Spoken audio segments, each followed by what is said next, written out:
and this is another episode of Tony Kent Writes and Cross-Examines. Today, the person that I will be resoundingly failing to cross-examine is the thriller writer, Rob Parker. Rob is behind the Ben Bracken series of books, which includes Penny Black, A Wanted Man, MORTE Point or MORTE Point. I never know how to pronounce Latin. Yeah, MORTE Point. And till morning is nigh. So those they're intellectual titles, so we're getting more and more intellectual as we go. He's also behind the rural thriller standalone Crooks Hollow, and also some other things that he's going to be able to talk about today. That's right. And hopefully this will go out when we're allowed to actually mention these. Fingers crossed. Yeah. Fingers crossed. We'll keep putting it back. Whatever day it goes out is the day it was intended. Yeah. Rob, how are you? I'm doing great, thanks, Tony. How are you, mate? I'm very, very well. That is a very impressive bookshelf behind you. This is, every time I get on one of these, someone wants to know about the bookshelf. It is, there was a guy getting rid of a mobile library van that, that goes around little villages or whatever, and he was in North Wales, and he bought this mobile library van off eBay, and he was repurposing it into a spa on wheels. He'd ripped out all the shelves and had put a hot tub in. Okay. And at the back he was putting in a sauna. I don't think his motivations were particularly, they sound honourable, really. It sounds a little bit sort of like a poor man's Playboy mansion on wheels. Yes, yeah, I think so. I would look for this vehicle. I mean, I'm desperate to know what he did with it, but I'd look for it up on the A road somewhere, parked in a lay-by off one of the A roads somewhere. With people with handkerchiefs in the wrong pocket. No, it's a great bookshelf, and also I'm particularly impressed by the branding. The branding's superb because just over your right shoulder, you've got exactly the right height for the books. Yeah, measured it all out. I'm just on this shelf here. So let's talk about the books. Let's talk about, first of all, Ben Bracken. Ben Bracken is your big character, isn't he? He's your recurring character. He is, yeah. I always had aspirations to join the military when I was younger. My grandfather did, and he was a commando in World War II. And I was always hugely inspired, wanted to follow in the footsteps. I don't have the best knees in the world, I'm afraid. Hence why. Let's not get onto things like bone spurs. Come on. No. But I've had 3 knee surgeries on each knee. Really? Yeah. And so that's why I don't. We're going to get onto it, aren't we? But that's why I don't play football anymore, and I box instead, because you're not supposed to run away while boxing. So I can't run. But I can definitely, bob and weave a little. So that's good. And it was one of those things that I had 18 months out of work while these surgeries took place. Didn't know what to write about. Looked in my history of what really motivated me, because I'd always written stories, and it turns out that I still had this sort of character in me that wanted to explore a sense of duty, but unfulfilled duty, and I got to explore it with the character of Ben Bracken. Yeah. I mean, he's a great protagonist, isn't he? He's I was saying this earlier to Judith O'Reilly, actually, talking to her about Michael North. All of us we're all writing in a certain genre. You write very much in the genre that I write in. I keep saying crime writing is a ridiculously wide genre. Oh, it's huge, isn't it? It's not really a genre. It's a banner, isn't it? Really, no. It's a banner under which there are loads of genres. And one of them happens to be the one that we share, and that we share with Judith O'Reilly. And when you write in those genres, you're going to have that slightly archetypal protagonist. I've got Jay Dempsey, Michael North for her. We're all. No one's copying Jack Reacher, because Jack Reacher isn't original either. The reality is we're all in that archetype. But it's very interesting that certain people, I like to think I've managed it. I certainly know Judith has, and you certainly have with Ben Bracken, can take that archetype and then make something quite unique out of it. And I think you have made something quite unique out of Ben Bracken. I mean, how have you gone about doing that to make him stand out from the crowd? Well, I don't think life has a neat bow on it. And I think I love it when heroes are deeply flawed. And I know everyone loves a flawed hero, because you want them to do good in the end. But making the hero especially vulnerable is something that I really try to concentrate on. That he does bleed, his heart does get busted up. But instead of it being like things like, he was betrayed in the past or whatever like that, I looked at things like he wanted to be a dad and it never happened for him. That kind of thing. It's a different way to show vulnerability. But also in the 4 books I've done for Ben Bracken, I've tried to pack quite a bit in there so that his progression is very constant but very speedy. So he's a different man by book 4 than he is in book 1. simply because I wanted to keep it fresh. And of course, like you say, in our neck of the genre, there's the constant look of Reacher over our shoulder sometimes, isn't there? You know, to try and step away from that. Yeah. So yeah, it's just keeping it fresh, keeping it constantly progressing, and that's certainly been a cornerstone ethos of mine moving forward. Well, if you don't mind me saying, it certainly works, because there are so many books that because obviously we all get sent a lot of books, and there are so many books that we read, but that archetype is nothing but that archetype. And certainly Ben Bracken doesn't fall into that category at all. So you've certainly achieved that. Are we going to hear more from him? You are, yeah. End of the year, he's, again, this quest to do something different. I was pumping them out maybe twice a year, and my publishers said, let's slow that down a little bit. Let's, you know, let them breathe a little bit. And because I'm just fizzing with ideas, to be honest. I just want to get them out there and done all the time. So they said, let's do one this year. And I'm okay with that, because life's chaos anyway, isn't it? So I've got The Watchman coming out in December, where Ben Bracken is going to go off to America. And he's not been there yet. So I'm desperate for him to tackle Americana. So yeah, I'm really interested to do that one. Well, I've in my most recent book, I sent Joe Dempsey off to live in America for the same reason. It's just that bigger. It's a bigger canvas, isn't it? It's a bigger canvas, and let's be honest, they've got all the guns. So. They do, yeah. And it's very easy, you know, like when you're writing the thrillers when they're in this country, it's like, well, why would he have a gun? Yeah. Now you don't have to worry about that at all. You know, yeah. You stick it in America, and the question is, why hasn't he got a gun? Yeah, exactly. Yeah, that's it. Yeah, but certainly taking, you know, the sensibilities of these characters and putting them in that environment, putting them in that setting, I've really, really enjoyed doing. And yeah, I love that start to Power Play, wasn't it? Yes. Where Dempsey's over there in America, in Manhattan. I absolutely loved all that, because he's actually he lives in. Someone asked me how I did the research to get America right, and the reality is, you know, Victoria, my wife. Yes.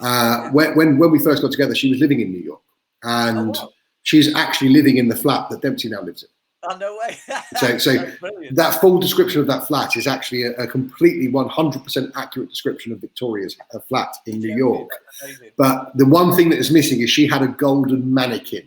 And I just couldn't see my sort of extra tough special forces guy having a golden mannequin. And somewhere. The main reason that he couldn't have it, I mean, why would he have it? But the main reason he couldn't have it is that I used to fight that mannequin every night when I got out of bed. I'd wake up, and about 3 a.m, and you'd go to the loo, and you'd see this figure staring at you. And literally every night that mannequin got punched. But so you've got Ben Bracken coming back in the next one, but you've got another project coming up, haven't you? I have, yeah. And this will be among the first places I ever get to talk about it.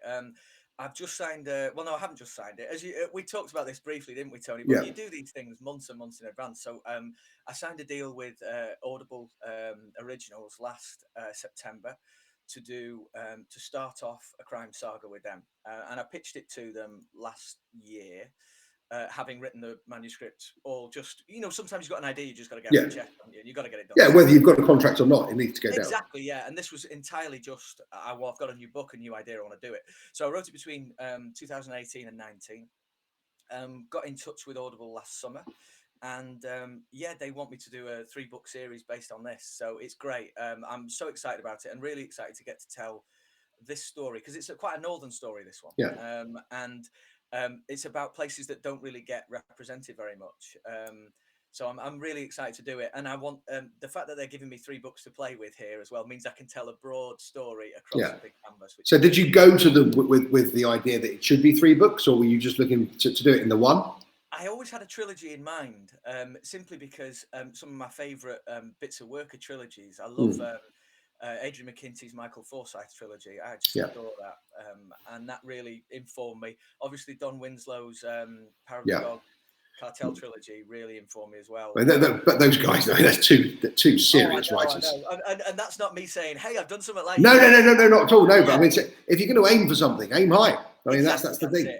And I certainly wanted to do that. And I think there's where I live at the moment, because I've set it entirely where I live, in Warrington, and Warrington is 15 miles between Manchester on one side and 15 miles between Liverpool on the other. So you've got this sort of meet in the middle. It's exactly in the middle, and we have this sort of, like, we're half Scouse, half Manc.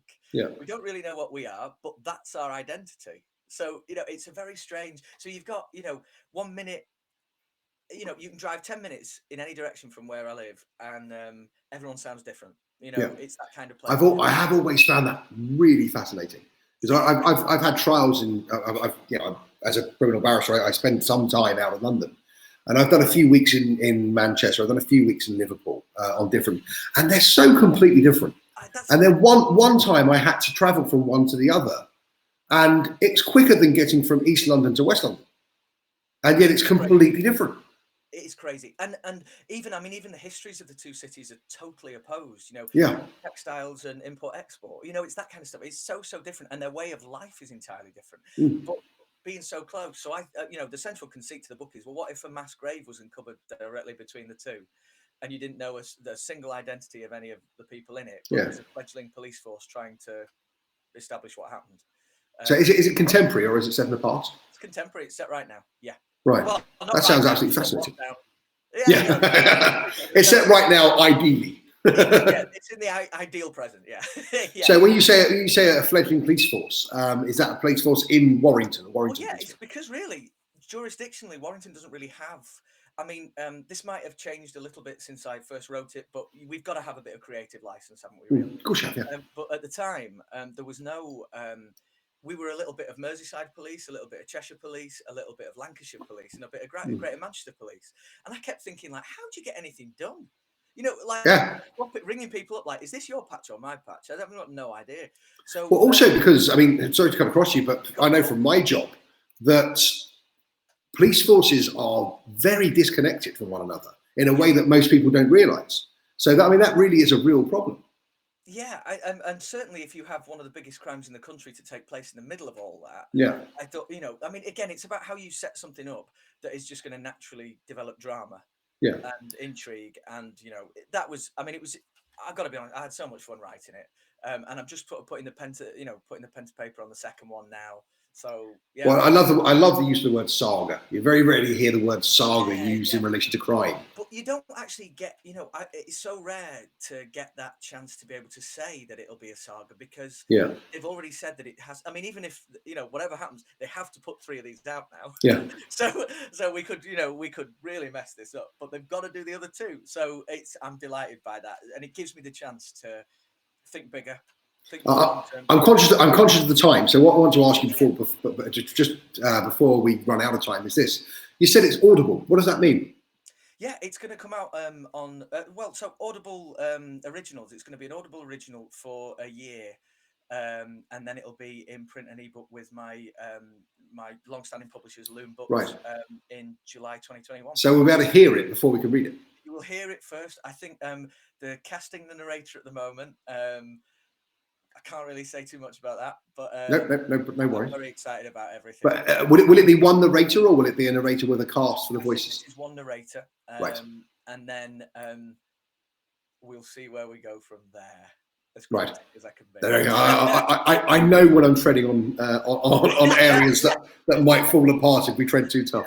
But then after that, your traditional publisher will then have the rights revert to them to put into hardcore. Yeah, that's right. And they've got the whole series as well. So yeah, it's great.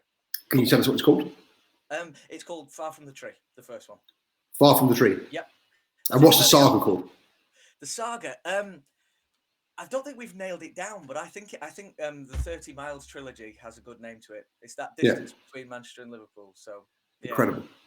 That sounds fantastic. It sounds incredibly original. And also, if you don't mind me saying, an incredibly brave way of approaching it by going down the Audible route, but also probably an incredibly sensible way of approaching it. I think there's going to be more and more of that. I hope so. I mean, I have to be honest, working with them has been a complete dream. They have some of the brightest minds in the industry there. So I've really, really enjoyed it. Really enjoyed it. Well, it's a real growing part of the industry, isn't it? And I mean, I never, when I first got my book deal, when they finally came back and started talking to me about Audible and the Audible thing, I hadn't even thought about it. It's so, and yet now it's so incredibly important. Yeah, it's so strange to do it the other way around as well. And firstly, you know, when this first deal was suggested to me, it was like, I mean, even this is only last year when we first started talking about it. I'm gonna cut across you again. I've just seen the time. Oh, I'm terrible at this. Rob, thank you very much. If we don't go now, we won't get on Instagram, so I'm going to have to let you go. Thank you very much, and good luck with the book. Thank you very much, mate. Thanks.